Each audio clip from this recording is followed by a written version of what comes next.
morning. Welcome, Yuba Sutter. This is Nate Black, Auditor Controller with Sutter County, joining Andy Vasquez.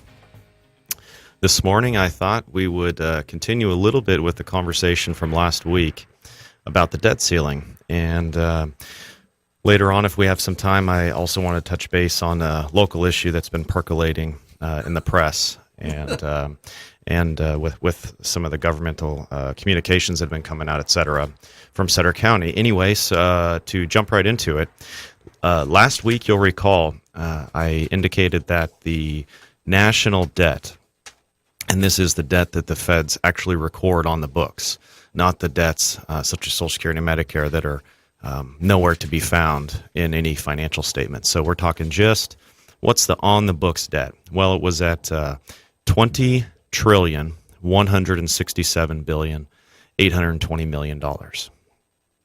What are we at 1 week later? Exactly 1 week later, we've gone up to $20,173,093,000,000. That's a $6 billion increase in 7 days. In 7 days, our country is now $6 billion deeper in the hole, with absolutely zero plan as to how to address this debt. That's $1 billion a day.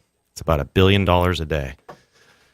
So I wanted to begin with that just to get that baseline out there of the severity of this issue and indicate just how critical it is that we begin to address it. And how do we do that as one of a few 100 million citizens in the country? Well, we have to be on it. We have to put pressure on those. I should say we have to support those that are actually trying to address it and put pressure on those that are not. So I want to talk a little bit about first those that are not, and then talk a little bit about maybe some of the folks that are trying to make an impact here. And one last thing before we jump into it, don't forget, our debt exceeds our entire gross domestic product for this country by about $1 trillion. So our GDP is around 19, our on-the-books debt is around 20, and we're talking trillion. So the article I would like to draw your attention to is written by Mark Matthews from the Denver Post, September 20, 2017. And the title of the article is Michael Bennet introduces bill to eliminate the debt ceiling to avoid manufactured crisis, quote unquote, manufactured crisis. So Mr. Bennet, he is a senator from Colorado, and he joined two of his Democrat colleagues on Wednesday of last week to do what? To address the fiscal issues that we're encountering. I'm just going to quote right from him. He says, quote, eliminating the debt limit would be a constructive step toward refocusing the priorities of Congress away from partisan squabbles and onto real challenges that people sent us here to address, like the fiscal health of our government, end quote. So this U.S. Senator from Colorado just said, let's get rid of the debt limit. That is, let's no longer have a credit limit on the United States. So you can just spend up your credit card to infinity. That's what he's saying. Let's get rid of it. And he is on record saying, in order to, quote, allow us to deal with the fiscal health of our government. So no more partisan squabbles, and let's get on to real challenges like the fiscal health of our government. So let's ignore credit limits. Let's ignore credit lines. Let's have absolutely no limit to the debt that our government can, make us responsible for. And in that way, we can have time to address the fiscal health of our government. So me having an unlimited limit on my MasterCard is a cure to my spending habits. That somehow correlates to fiscal health. Well, I think that every single banker in the world would disagree with that statement, unless you were a banker at the Fed.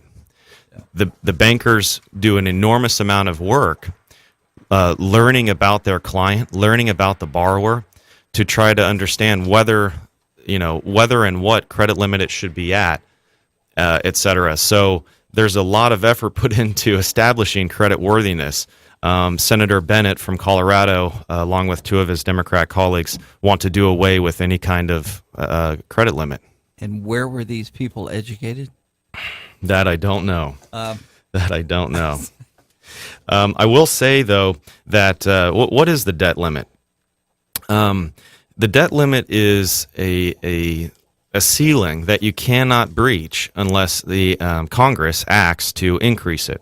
So as the government continues to borrow more and more money, we necessarily either have to raise the debt ceiling or we have to stop borrowing and cut the size and scope of government, i.e. cut services. Now, a couple of things in this article I really wanted to touch on because they're misconceptions, and it's unfortunate that even this author wrote this in his article. But I'm gonna out the issue of, he says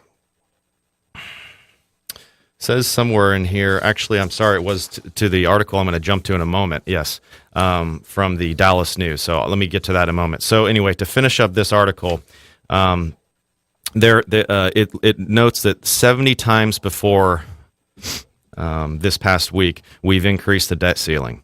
And this debt ceiling is really supposed to be a brake on federal spending, a brake. That is a slowdown, a caution, a kind of cool the jets. Well, 75 times we've increased it, and again, we're over $20 trillion in debt. So even this debt ceiling conversation, that this quote, the difficulty, the manufactured crisis that Michael Bennett calls it, that it is every couple of years as they're going back to reconsider the debt ceiling, it isn't fixing it either. But to do away with it entirely means that we're not even going to have the conversation. We're just going to go to spending spree, which we already are in, of course. But why does the term shutting down the government such a Democratic mantra that is nothing more than holding your breath, turning red in the face, and jumping up and down until I get to spend all the money I want? Well, that is an absolutely fantastic question, and it's something that I wanted to address in the next article. So I'm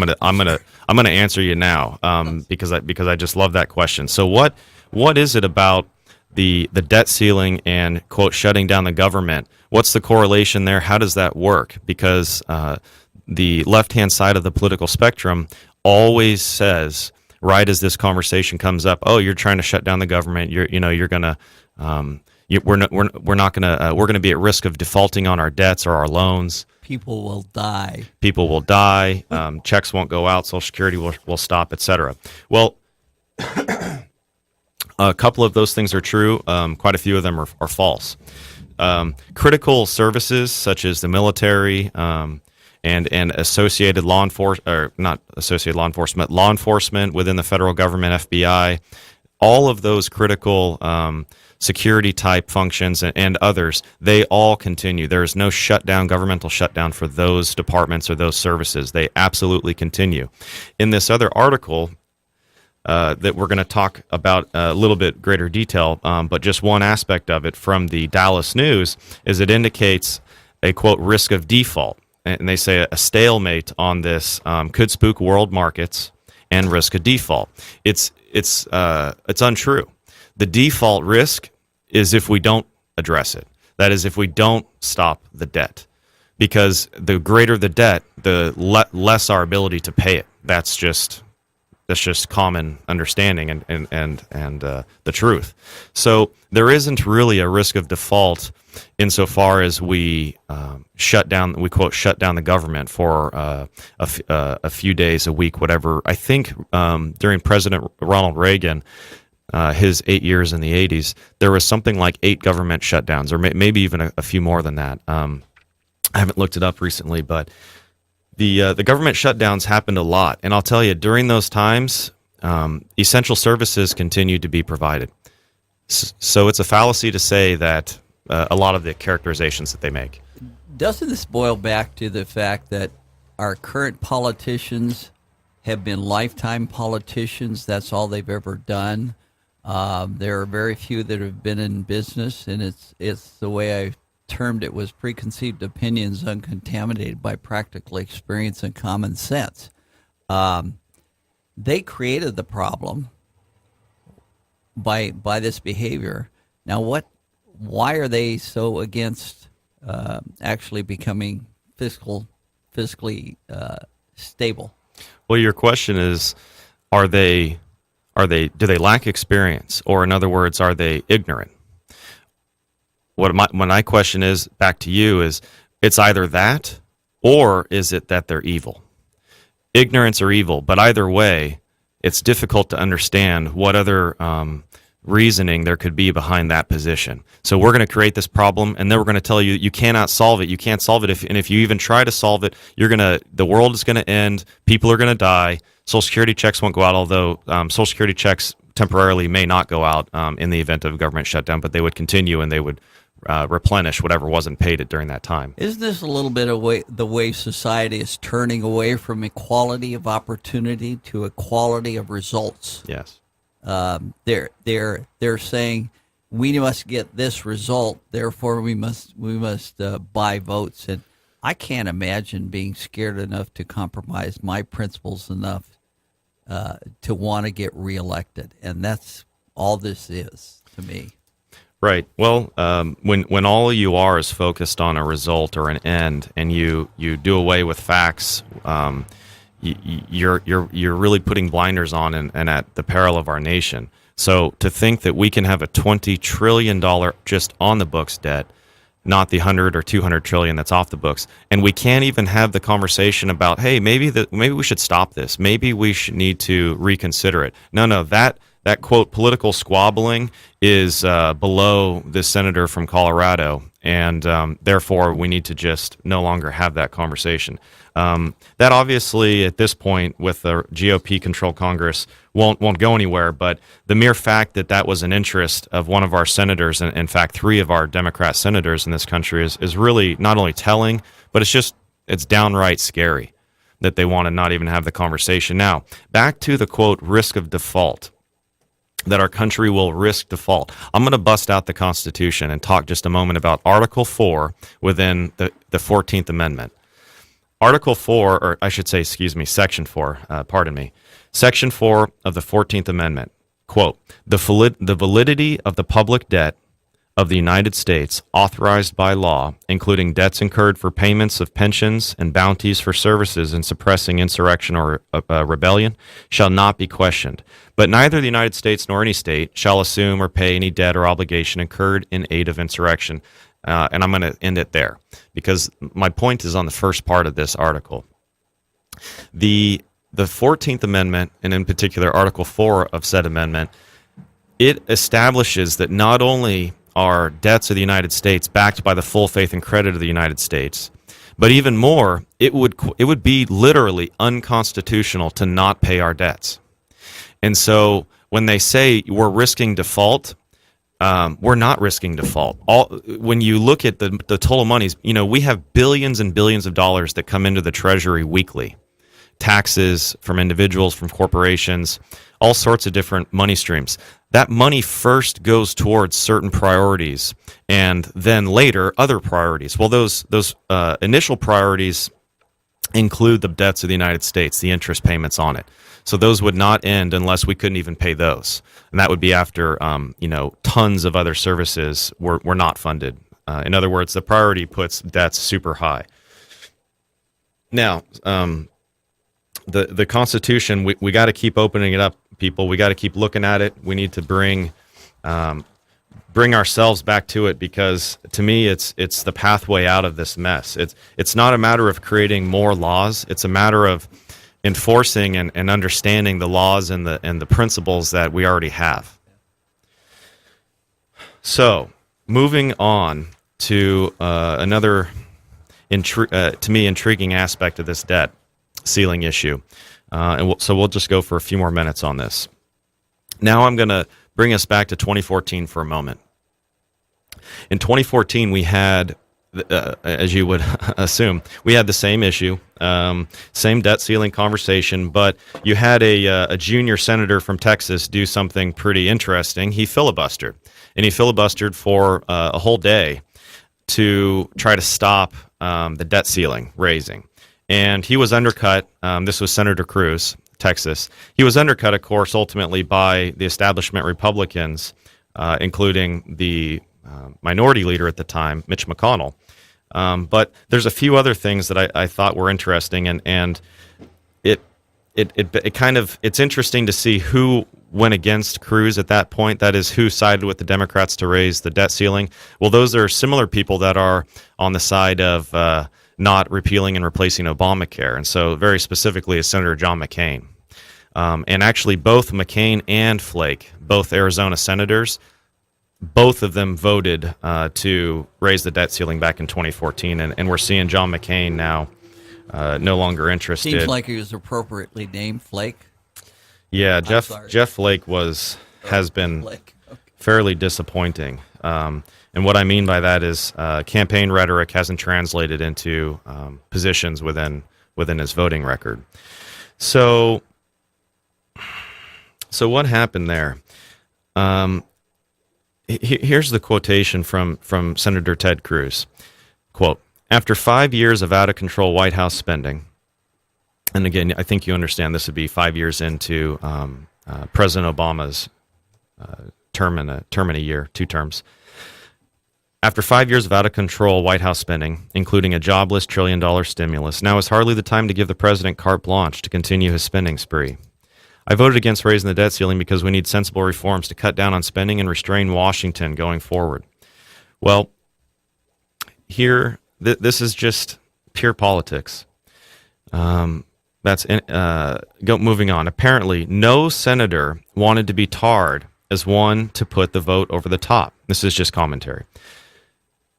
At the end, a number of Republicans switched their votes simultaneously. So they didn't want to be picked or pointed out as the one that gave political cover to the Democrats in raising the debt ceiling. So they did it together.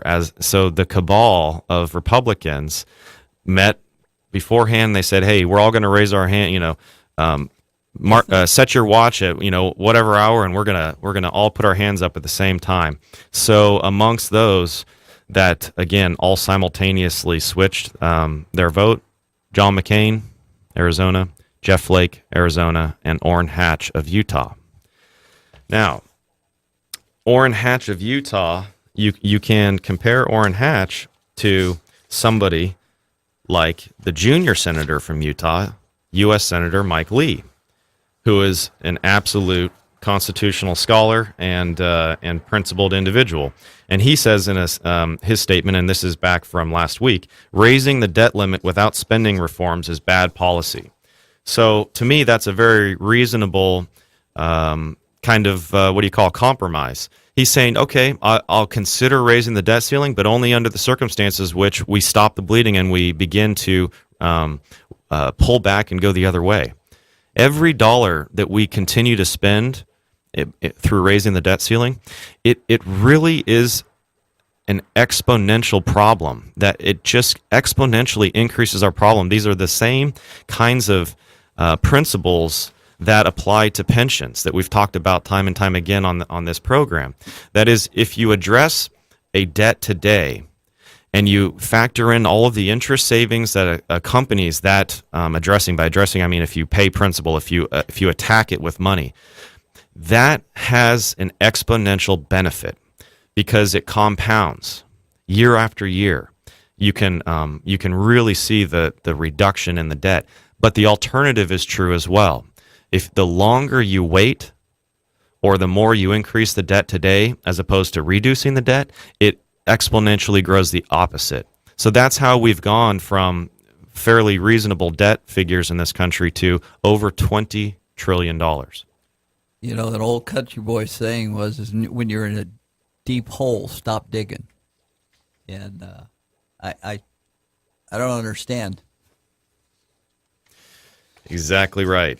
Yep, something's got to give. We've got to get back to a more reasonable conversation here. What has Trump done to and the news does not say what Trump has accomplished or anything that he's tried to do or has done, but what has he done to stop the hemorrhaging of cash, of money? I think that Trump has worked on it from both from both ways.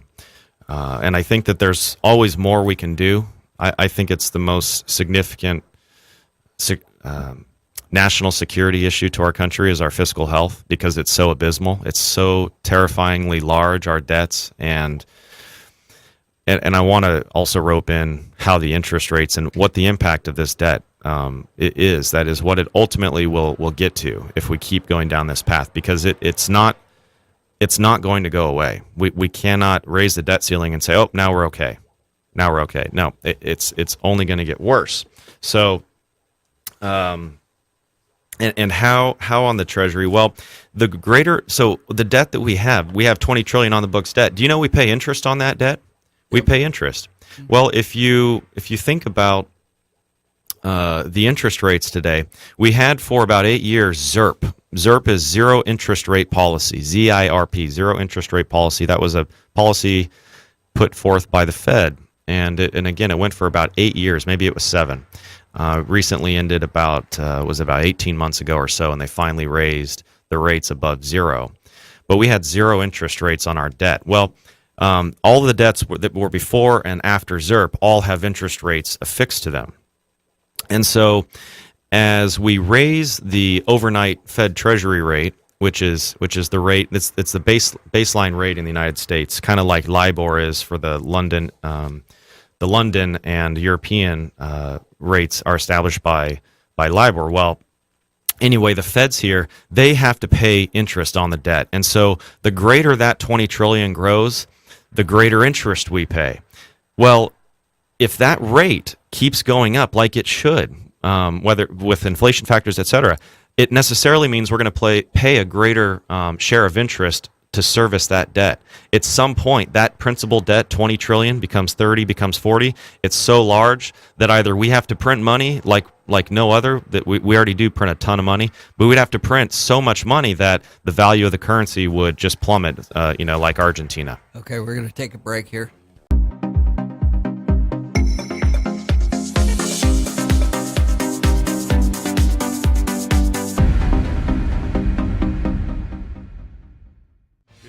Once again, Yuba Sutter. This is Nate Black, your Sutter County Auditor Controller, with Supervisor Andy Vasquez, Yuba County. We're here to talk with you a little bit more this morning before I head off to soccer. Go ahead, Andy. Andy's running for supervisor in 2018. So. I likewise am running for auditor again. Thanks for reminding me to mention that. So we're going to talk a little bit about local issues before I head off to coach soccer this morning down at the River Bottoms. And I want to bring up the hot topic of the week last week. So that is the supervisors' raises, the county supervisors. You can see on the Thursday, September 21st, Appeal Democrat above the fold, Sutter County Supes tabled their 56% raise. So when the final figures came out, it turns out it's about a 56% raise. I had understood it to be something about 62%, but those were using estimates. So with the final numbers on the staff report, you can see it's approximately 56% raise year over year. So just kind of all at once. So I just wanted to draw out a couple of items from the staff report, and then ask some questions and see where it goes. But right in the beginning of the staff report, so I'm talking about the staff report that goes to Health and Welfare Committee. This would have been September the 19th. I attended that committee meeting. It was a pretty heated debate, but not on this issue. The debate there was actually about the homeless issue. And there was an update from the county administrator, and there was passionate concern from the audience members. When we got time to the third item, which was this that I'm speaking of now, the supervisor raises, it was pulled, and the question from the audience was, why was it pulled? And the county administrator was really unable to answer that, other than to say that other options are being considered. So with that, let's jump into the actual staff report. That was agenda item 3 from last week. One of the items in there that I thought was interesting was the first sentence within the discussion paragraph. It says, quote, in relation to annual supervisor salaries provided to 6 comparable counties, those being Butte, Napa, Nevada, Placer, Yolo, Yuba, Sutter County supervisors are at the bottom. So the staff report is beginning with its justification. That is the discussion paragraph, which really is a way for you to justify what it is you're recommending the board to do, the action you want them to take. The discussion is immediately jumping into, well, look at our neighbors, look at the 6 counties. And while that may be compelling to some that say Yuba or Colusa, and Colusa, by the way, isn't included here, whether purposefully or not, I don't know, but it's not included. We include Napa County. I'm not sure why Napa, other than to say Napa is by far the highest paid. I would like to make the salary that the Napa supervisors make. Right, $90,000 is their base salary, not $90,228. I'm unsure why that was included, but my bigger question with those 6 counties is, one, why those 6? We have a standard 10 counties that we use to do our classification studies. So even if those 6 were included in these 10, where are the other 4? Did they skew the number one way or the other? Why didn't we have the same apply to the supervisor salary study as we do for all of our staff? Let me ask a question. Why do we need to compare other counties' pay to our pay? Why not ask, what is the economy like? Why would we get a raise? Well, yeah. They go back to Yuba County, doubled its pay. Well, thank you, Mary Jane and John, but you're no longer on the board. And I tried to cut back that, but we weren't allowed to by law. And don't ask me how, but we no longer have that county council. But why is there an increase on the rate of pay for supervisors? We're just coming out of a recession. If you were in business and as a boss you said, hey, they got a boss over there making $2 million. Why aren't I making $2 million? You know, I vote myself this raise. Anyhow. Well, I'll try to answer both of those. Yeah, the first being, what's the relevancy of other counties' supervisors' salary? And I would say there's some relevancy to trying to establish what, quote, the fair market is for that range. But in some ways, there isn't any relevancy because, as somebody stated, I believe in a letter to the editor, the other county has different issues, likely, and so there could be a reason for those disparaging pays because of those different issues. But I kind of, even without going there, Andy, I will just pull Matt Conant, Supervisor Conant, District 5's quotation from the article, because I think it's solid. He says, "We all knew what the salary was before we took the job." And by took the job, he means ran for the job. Yes. Meaning that when we analyze a supervisor's salaries, the same criteria that we use there or for all staff in the county to establish what is fair market rates, what are other people doing for the same benefit and service, that is a little bit different analysis when you're talking about a political office such as a supervisor, because they're, generally speaking, they're not running for it for the salary. They're running for it. They're motivated by other things. Now, the salary is paid to them because it's been determined, I think, in the past that, look, they're putting forth quite a bit of effort. You know, Andy, you as supervisor know well that you do have time on the job. You are out there. Now, is it full-time? I don't think it's full-time, although some supervisors do make it a full-time job by their efforts, but we do want to pay them. But the reason that they ran was not for the salary, generally speaking. I think that is fair and true. And so, you know, to the other comment you make as far as the recession, and is this really the right time to be doing something like this? From my perspective, I come on your program weekly now to talk about financial issues primarily, and specifically CalPERS debts and pension debts. You know, what message are we sending? We the leaders of Sutter County, and I'm not including myself, but the supervisors, what are they sending as far as a message when they're willing to do a 57 or 60% raise?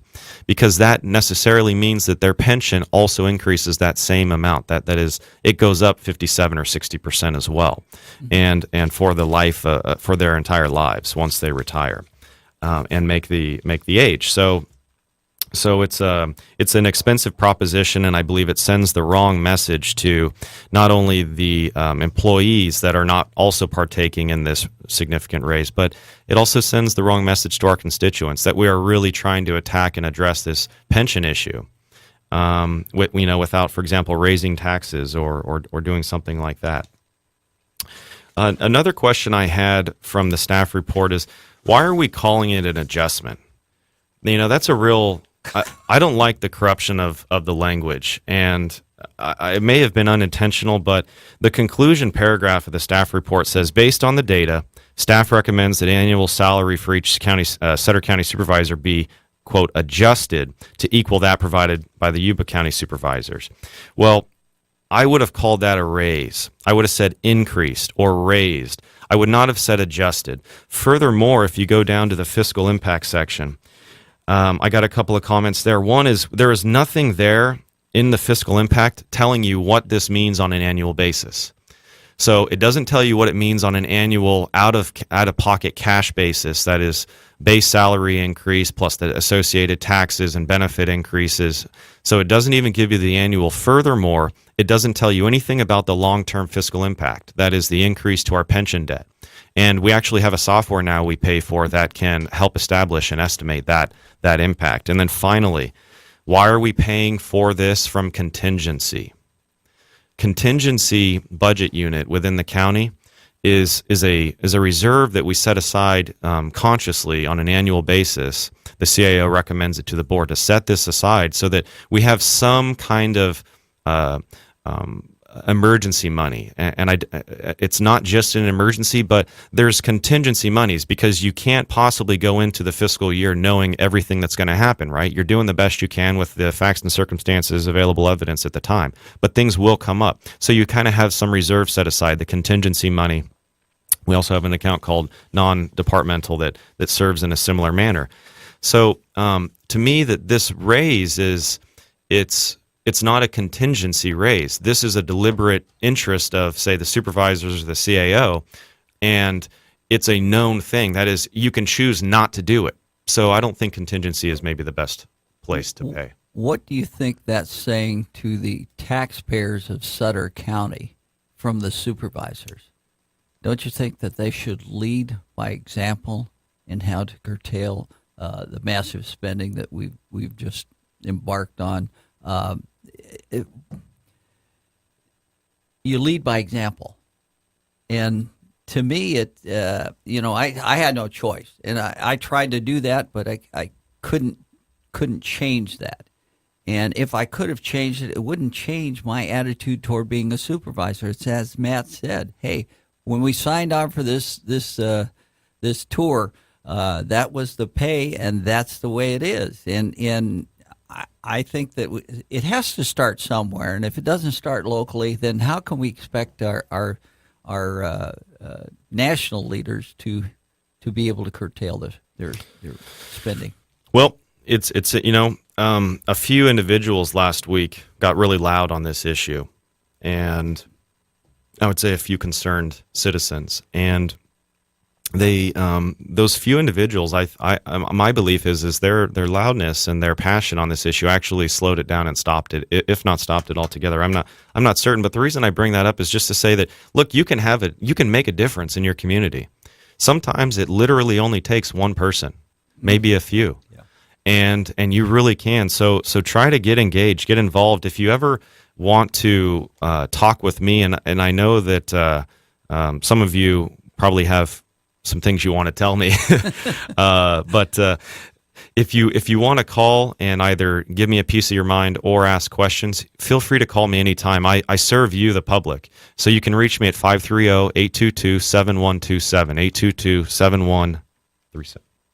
All right, or you can call right now at 530-742-5555 if you want to voice your opinion on this. I mean, he's bringing up valid questions, and the taxpayer is saying, where am I in all this? Because, working in a civilian job, we're just coming out of a recession. And this stuff about, this is a union attitude.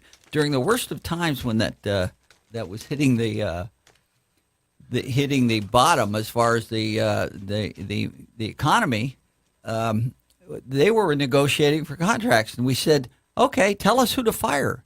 And they said, well, whoever you have to fire, we want the money. We don't care about we said, hey, we'll keep the staffing level the same, but we can't afford to pay the dollars. And they said, that's not going to work. We want the dollars. If you got to fire somebody, so be it. Right. Exactly right. Well, I've only got about a minute left, sir, and then I'm heading out. Okay. But what I wanted to leave you with was a question, because it's confusing to me. Why is it that this issue came forth in the first place? And I'm talking about the issues of the supervisor's salary raise. What am I getting at? Well, if you look at the local paper's article on it from Thursday, you get the impression that there isn't the votes. In fact, it reads something like 3 to 5 against, or and that's kind of at best. And I'm not going to name names. You can read the article, but why is it that this came forth in the first place if the votes weren't there? Generally speaking, I think that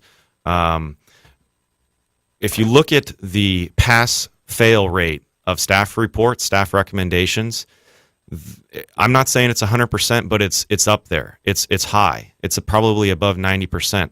So why did this go forth with the votes lacking?